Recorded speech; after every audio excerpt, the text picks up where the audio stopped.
What's up, y'all? Yo, this is Dame Dash, the CEO.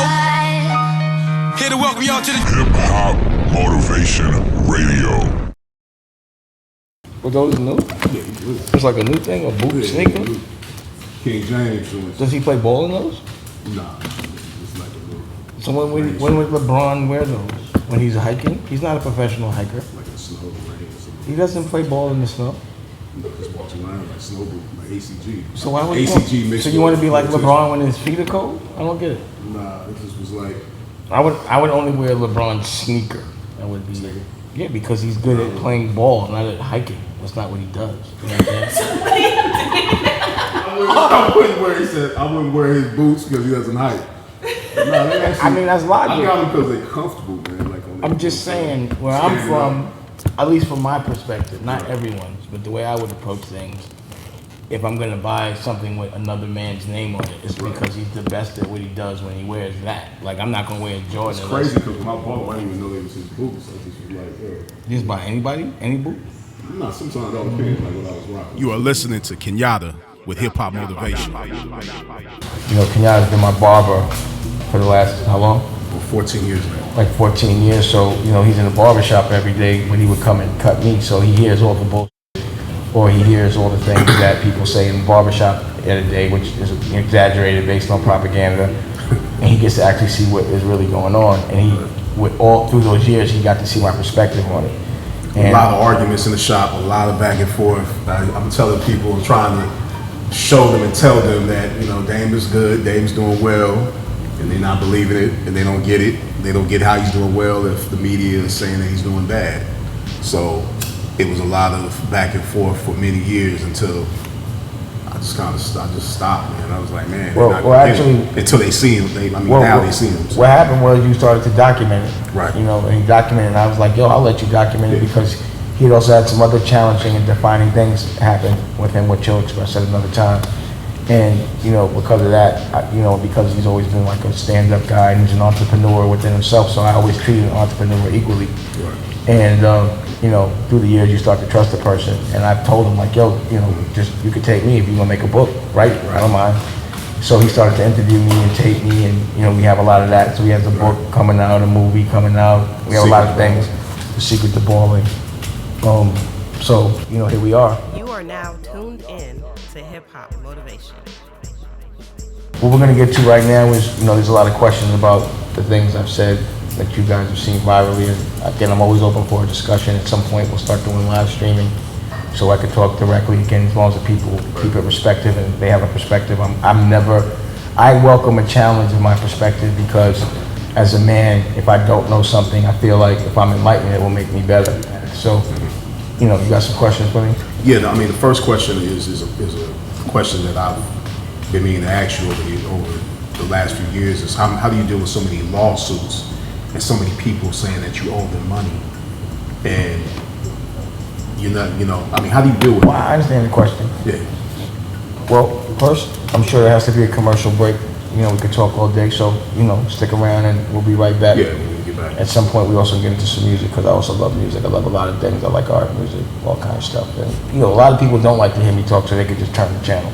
But if you do like to hear me talk, that's what I'm going to be doing. You were listening to Kenyatta, the Barber Walters of hip hop, bringing you hip hop motivation.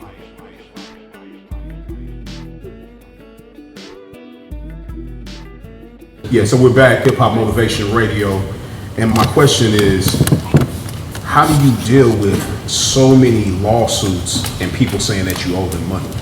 Like, how do you deal with that on a day-to-day basis? Well, here's the thing, right? If you have any business, you have to anticipate having at least one lawsuit per business, right? Because there's always going to be... You have to anticipate one lawsuit per business. At least a lawsuit. At least. And why do you... Why just because people have a different perspective and opinion, and sometimes y'all can't work it out personally, so you have to get someone objective to do it, and it has to have no emotion. So you've never seen a business that never had that did. It doesn't exist. It doesn't exist a business without a lawsuit. You know, there's always been businesses to fight, and not everybody plays the game fair. So, you know, lawsuits regulate things. Sometimes I'm either having to have a lawsuit, or where I'm getting at somebody, or sometimes, you know, people are getting at me. So I have, at all times, because I have 10 independent businesses, I always anticipate 10 lawsuits, part of the game. You know, But what I do notice is every single time someone says I owe them money, they've never told me that direct.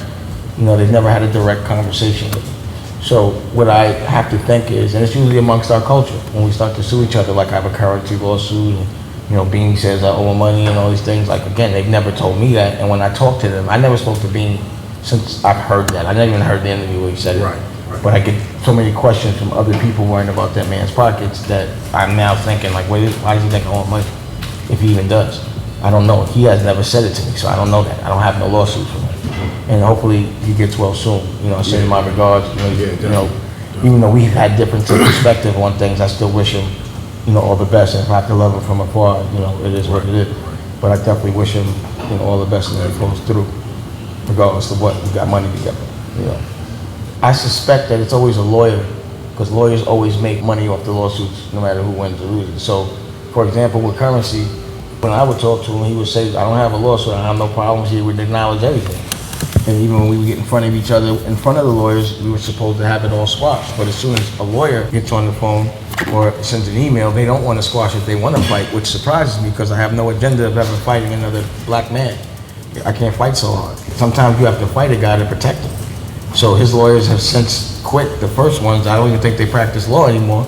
So now there's some new lawyers, but they still sending me stuff, and I'm like, I thought we were done. I would think that as men, we should be able to talk whatever issues there are. I don't feel like fighting currency. There's no money in it, and this is about something that happened 5 years ago. But, you know, he sends messages through people that, you know, are still around him that we have in common, which doesn't make sense to me either.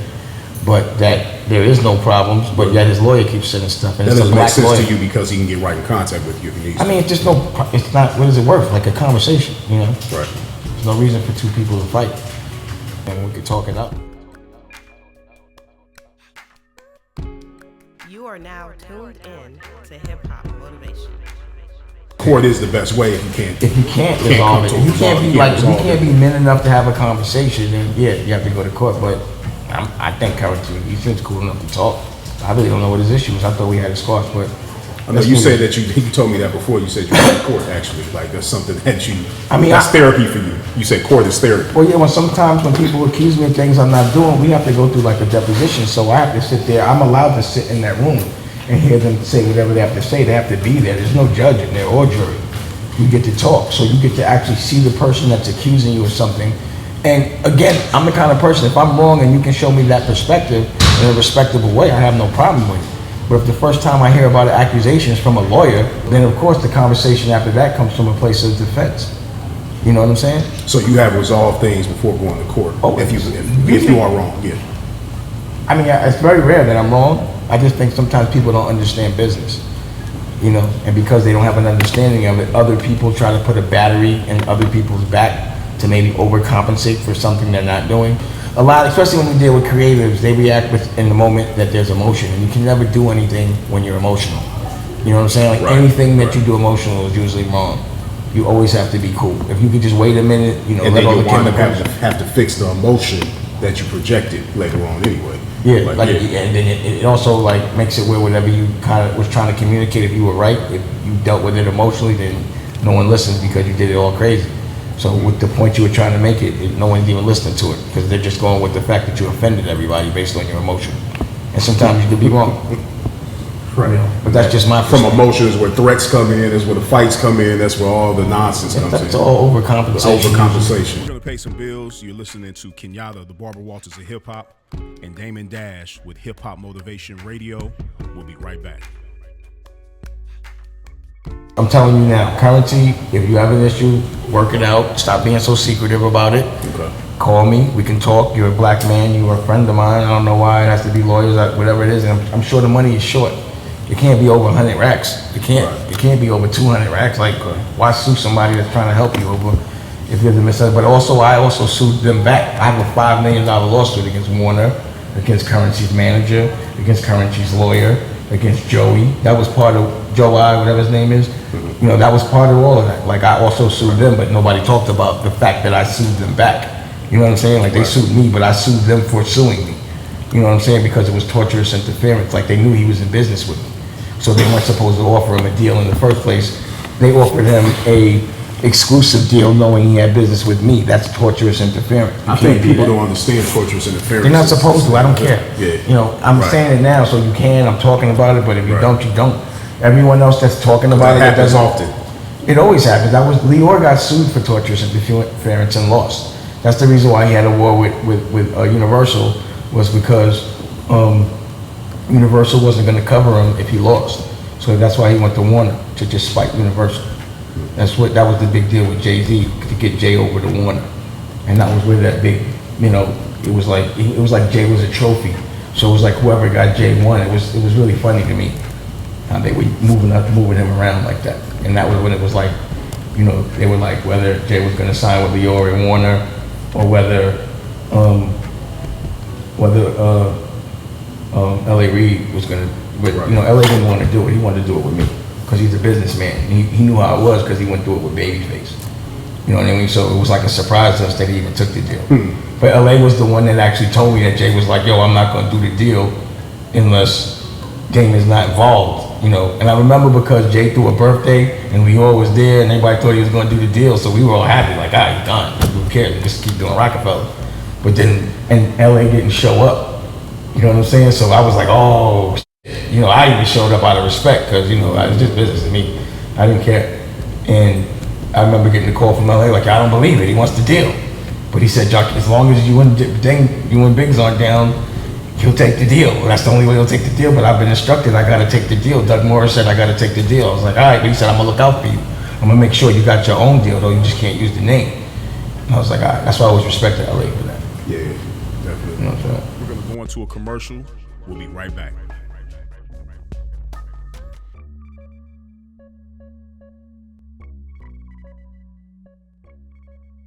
So let's get into this last segment. You know, I know we can't be here all day, but I could talk all day. I could. I'm not gonna lie. But let's get to the questions some of the people have. Yeah, one of the main questions that's been coming through. We got Ken from Utah. He's asking about how do you feel about Stacey Dash's accusations being family? Who are the accusations? From saying that, you know, you're not talking to her, you or her brother, Darren, I think, or whoever's not talking to her because she's a Republican. I don't know. Stacey's funny. I mean, at the end of the day, the thing about the Republicans is this: if they're using Stacey as the people that are speaking for the urban culture, or even just, then I got to bridge this up. You know, it means I know the intelligence of the Republicans. You know. No disrespect to Stacey, but that's not what she does for a living, and she hasn't lived a Republican life. She lived a very Democratic life, so it's not very relatable. So it can only be for marketing. She makes money from it, you know. So, you know, I was like, yo, they're not bright. None of them. No Republican is cooler than Obama. They're just not. You know what I mean? Every time Obama gets into a room with another Republican and they can have a conversation or a debate, he wrecks them. So you don't respect her being a Republican? I mean, I have to respect her because she's a Republican. She has the right to an opinion. Of course. You know what I'm saying? I don't respect the Republicans for endorsing her to be the spokesperson for the Republicans. Okay. You understand what I mean? Like, Stacey Dash has never been known for being brilliant. She's been known for being pretty. So that's right now who the Republicans are using to try to discredit the urban culture. You know, it would be more credible if it was me talking for the Republicans because I fight. I have a fight. I've never heard Stacey fight for anything in her life. So for her to say I'm not speaking to her, no, but when I do speak to her, you know, we always talk about, like, I think it's funny that she tries to sell that to me. You know what I'm saying? But I'm never not speaking to her because of an opinion. Sometimes I'm mad because I'm like, damn, you have the Dash name looking like a sellout, but I just have to be, it just means I gotta be bigger than her, so the Dash name goes on for the independent Democratic fight. You are now tuned in to Hip Hop Motivation.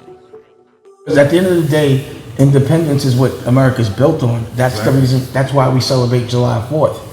You know, it's to eat the food you killed. America is the only place where a man like me can live a really good life. Right. You know, despite in spite of this so-called blackball situation. Well, you know, blackball me from what? No one that can't come. He can't listen to me. To blackball me, you'd have to have more money than me. You'd have to be more powerful than me. You have to be in the industry that I want to be in. I don't want to be in the industry of working for somebody. My point is, in America, that to me, having a job is not exactly what America was supposed to be built on. It's about, you know, independence. Right. And that being told what to do is not being independent, you know. That's just how that's my perspective. I'm not saying anything bad to anyone that has a job. Right. Yeah, but from my perspective, you gotta pay your bills. Logically speaking, but you know, in America, without an education, you know, I got my GED. You can have impact on the world. You can monetize it. You can pay taxes. You know, no college, no junior college. This is the world of entrepreneurs. But in this world, there are people that trick everybody into believing the American dream is something different. So you never went to college, junior college, no classes, nothing like that? No. So all your learning was in the streets? Period. Well, I learned a lot in school quick. I learned how to read. I just always read. I had math. You know what I'm saying? You know, as long as I just wanted to apply things to what I wanted to do in life, and I knew I didn't want to sit around and be told what to do all day. I definitely didn't want to pay for it. Right. I didn't want to be in debt for it. Like college to me is a hustle. Right. It makes it to where you got to get a job. You know what I mean? Like think about it. You get a loan, right? So as soon as you get out of college, you're in debt. So now you got to get a job to pay off the loan. Right. But if you're paying off the loan, you don't have no money to put into being an entrepreneur. So now you're a slave to paying off another debt. But now you take on more debt because you don't have no cash, so you can live beyond your means. So you got to take a job. You know, how did hustling help you in the day to day, like when you were doing business, like? Because I learned that all I have to do is sell something a lot, or buy something in a large quantity and sell it at a little bit and make more money. It's about margin. I just learned that. That's interesting. And I also learned that people aren't going to work unless you make them. So no one's going to work for you unless you're in front of them, looking at them, and making them do it. Because if they have no ownership in nothing, it's because they're lazy in the first place. We're going to go into a commercial. We'll be right back. The only difference is in the streets, when people mess up the work, it's a problem on the street level. Well, yeah, it's definitely different politics. You know, survival is different. I wouldn't advise it for anyone. I wouldn't want my son or my daughter to have to live by the street, but, you know, it's a different day now. You know, it's just 30, 40 years ago. But now there's an internet. Was your sleep different when you was hustling in the streets?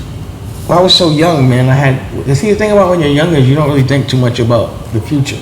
But that was the thing that was a little different about me, is because I was always planning ahead. You know, my future was always dictated by my present.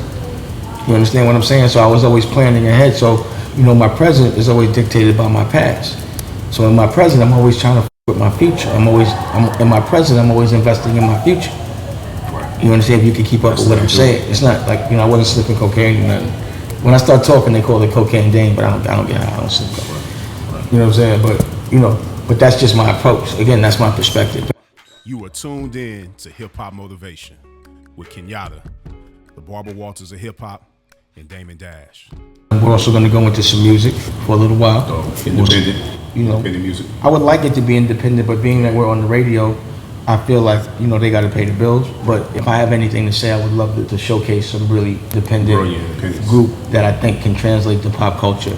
Right. You know, because you got to remember, like Drake started independent, and Wiz started independent, and Cam's. Like I'm doing a lot of cool stuff with A-Track and Cam. You know, it's an independent man's market now. Everything I do is independent and it's built for it right now. You know what I mean? Like I'm making the movies and the direct-to-consumer. Like that thing that happened with the interview, they did 15 million direct-to-consumer straight on YouTube, selling at YouTube for $5, and that's exactly what I've been preparing for $14.99 and stream it for $5. And they made 15 million. And that's been my business model the whole way, is to cut the middleman out completely. So all the movies I've been shooting, from Too Honorable to Losadas to Mixed Nuts, Pause, all of those things, and Orgies with the Chef, all of that will be made available to everyone on demand, direct to consumer. You'll be able to get it from websites, you know what I'm saying? And this is a great time because everyone can. No more theaters? I'm gonna definitely do theaters because people want that theatrical experience, but it'll probably be limited, like 5-10 cities. You know what I mean? Okay. But then I'll probably go right to, you know, you can get it from YouTube or from my direct site, like a Losadas or a Too Honorable site. Do you feel like that's wise for anybody in the film game, like to really just hit a few theaters just to? I think theaters is good for perception. Okay. But I don't think it's the business model that's good for an independent, because you have to inject too much money in P&A to make those numbers work, to make the margins make sense. Because it's too many people, it's just too much rules. Sure. You know, so for an independent that doesn't need to deal with that, like a lot of the way you make money from making movies is licensing it. It means like after the theatrical, it's like when it plays on television or when it plays on Netflix or when someone pays to see it in Europe or buy it, you know, the licensing for foreign territories. You know, the reason why like black films don't sell is because they don't have no value in foreign. Why? No value. Because the people that are making the movies don't make relatable things when it comes to black people. They don't allow black people to make the movies that need to be made. You know, like when Oprah makes a movie, it works. Right. You know, if it's a smart, intelligent movie, it works. But when it's one of those stereotypical, like kind of formulistic, you know, whether it's like a Tyler Perry or some dumb. No disrespect to him, but when it's a formalistic thing, they don't check because they're not that quality. It's not relatable. But you know, usually the domestic, which is the U.S., that's used as almost a commercial so that the foreign can sell. So a lot of times people pre-sell the foreign, movie. They'll sell the rights to foreign to make the movie. Like a lot of DiCaprio's movies get made like that. I heard it's the same with music overseas too. They're really for the art of. Well, music is a different model because you get your money from performing. That's sure. It's a different thing. People pay to see you live. That's how you buy your merchandise. With a movie, it's like a commercial that sells a lot of things. It sells clothes. It sells video games. It sells toys. You know what I mean? Right. It's the merch. It's the ancillary thing. You were listening to Kenyatta, the Barber Walters of hip hop, bringing you hip hop motivation. Before we get out of here, there was one question that someone asked me about. How do you build that following? Say you brand new to the game. How do you build the following? Patience. Open up for people. You have to, as far as in any artist. I always say it. What you have to do is you have to get a room and you have to sell it out. So the first 100 people is the hardest. Once you get that, you go get a room that holds 200 people. You sell that out, but you got to do it and you build your own foundation. A lot of consistency. You just have to be consistent. You have to build a brand. That's what a brand is, being consistent. And it's not about the records. It's more about the artist and the environment and that person. Because of the internet and because of Instagram, it is a direct-to-consumer relationship. It's a millennial generation. You can't lie anymore. People aren't getting information from, the radio, from television. People get that last. Those are considered lame to the millennial. You can't lie to the millennial, and they need their information quick, daily. So that's where I target. And then when it affects pop culture, those lames could get it later. You know what I mean? And that's how I look at it. So we're gonna wrap this up. I'm sure we went to some music, and we'll be back. Hopefully, everyone loves it. We'll have good ratings. We'll be in the town near you. Look out for the Culture Vulture book. The Culture Vulture. Secret. Go ahead. Say it. Go ahead. Losadas, 2 Honorable, Orgies with the Chef. PGTV. Television Network. Tusco Whiskey. Shout out to my man Jay Black. Bootsy. You know what I'm saying? They hooked me up on the north.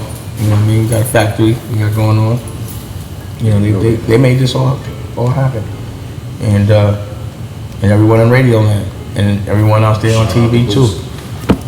So peace out, PGTV, Independence. Kenyatta, the Barber Walters of hip hop. Me. You don't want to say his name. And everybody else says my name.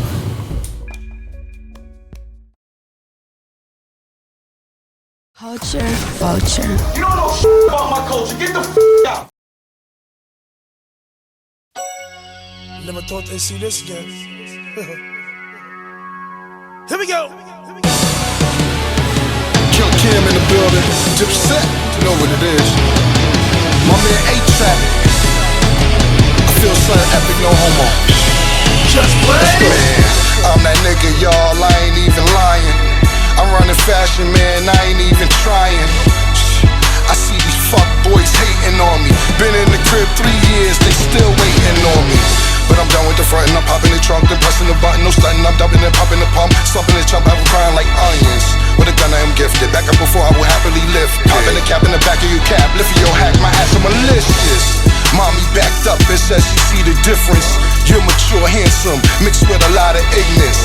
Dick in her intestines, bout to poke her chitlins. Call me 2 Chainz drumming, say my strokes are different. I'm different, you beaten. What you doing after this, bitch, I'm leaving. Adios, Famanos. I fuck your mama, word to mama, keep your mama close. I know you miss this, yeah. It's still different.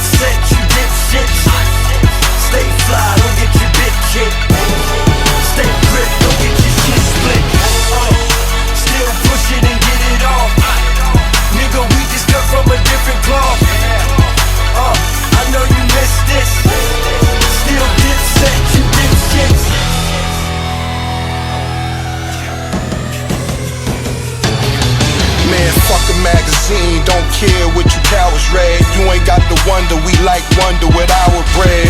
Money, respect, don't forget the power dread. Had this one girl squirting like the shower head.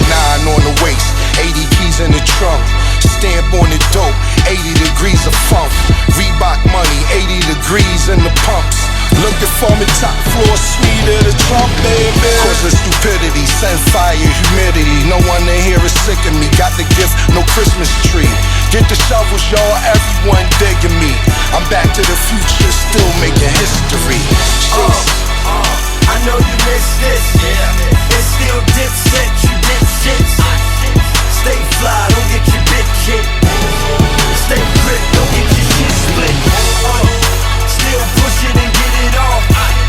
Nigga, we just cut from a different cloth. I know you missed this. Still dipset, you dipshits.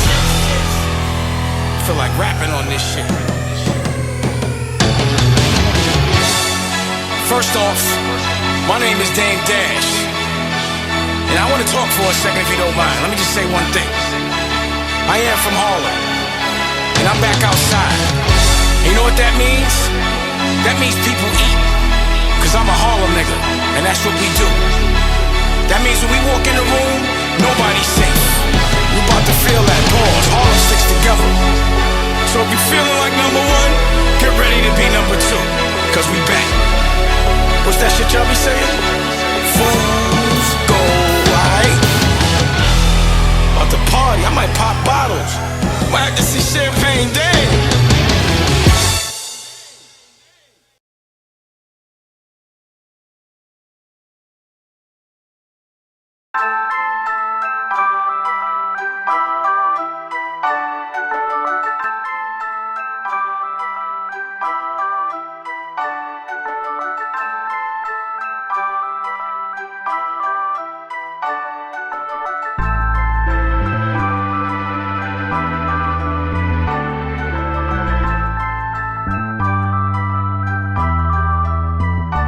I don't care how big the corporation is that's backing you.